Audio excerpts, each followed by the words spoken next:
because that is how we are continuously having to be and will have to be even more in the future. Because the world has changed around us. South Africa is an adolescent country, it's 16 years old. It is continuously creating, it's being created. We are creating the country that we want to live in, or we want to leave a legacy to.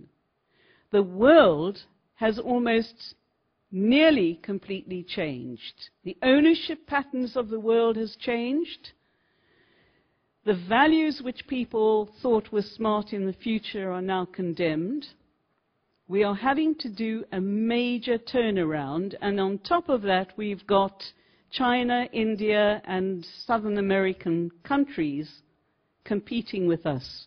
We cannot take our old complacent ways for granted anymore, because if we do, we will be overrun.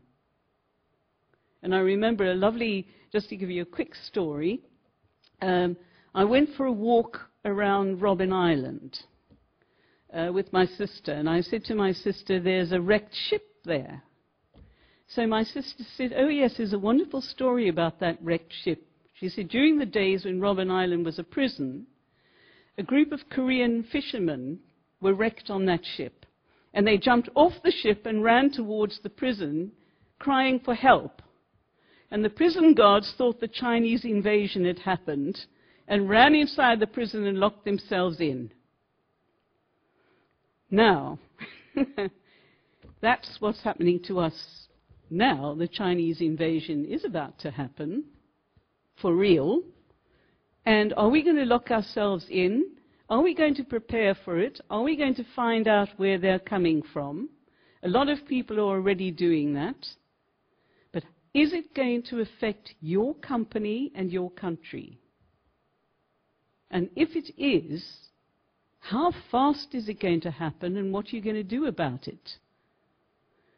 So those are just questions that I would advise boards and directors to start thinking about, in addition to the normal, are we running a viable company? What is the strategy we suggest? How do we know that we're competent? And how do we actually know that our executive can deliver? How can we support them, and how can we actually provide a check and balance?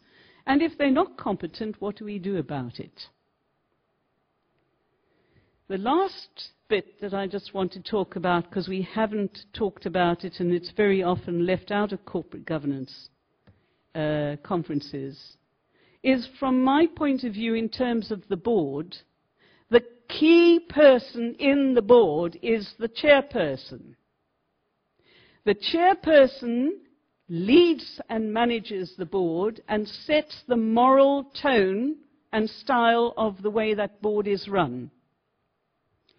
If the chairperson has no idea of the competencies that he or she needs on their board in terms of corporate governance best practice, regulations, and what the board specifically needs, the knowledge, the expertise, the experience, and the wisdom for that unique set of circumstances that that board has got to manage, then you'll have mediocre boards. And it's the chairperson that I would suggest should be totally in charge of the assessment and development of their directors and of the performance of the board as a whole. Delegation does not work. It is the chairperson's job to ensure that their board is as close to best practice as it possibly can be. And that's why I always suggest that the chair takes time to actually stand back and reflect on what he or she thinks that their board really needs. Leadership, and that's why I'm saying I'm throwing it back to you, leadership is one of the greatest things that we can offer. Any person, but All board members are leaders in their own right. And part of leadership that boards sometimes forget about is the ability to inspire and motivate people. And to inspire and motivate people has to do with having a vision, and hopefully a shared vision.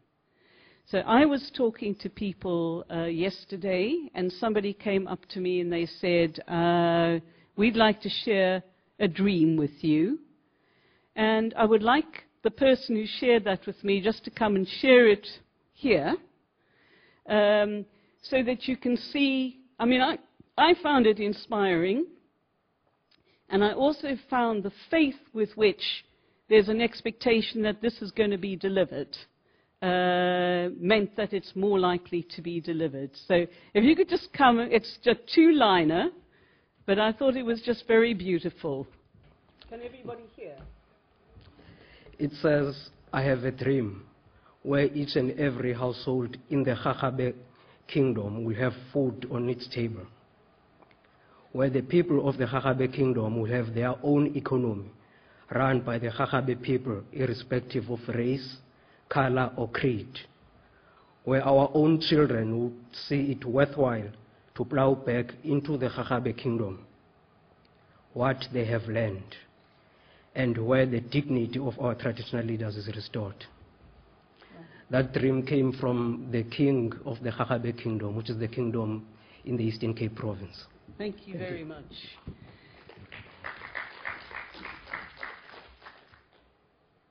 I found that hugely moving, and also they do have strategic plans to make that work, and I think they will actually make it work. I'm an optimist, and I actually believe that in spite of all the gloom and doom, which we have to listen to, I mean, we have to take as real, there are millions and millions of small groups of people who are putting good corporate governance into effect and making a big difference. So just the last thing that I'd like to say is a quote from Sun Tzu, who is a 5th century Chinese war philosopher. And he said, above all, know thyself. Know thy enemy. Know the ground. Know the terrain, and your victory will be ensured. That's a plea to actually be self-aware, to actually understand the quality and the competencies and the gaps that you need to fulfill, to know your own place, the reality of the place that you are working in, and to know the wider environment in which to know how to respond.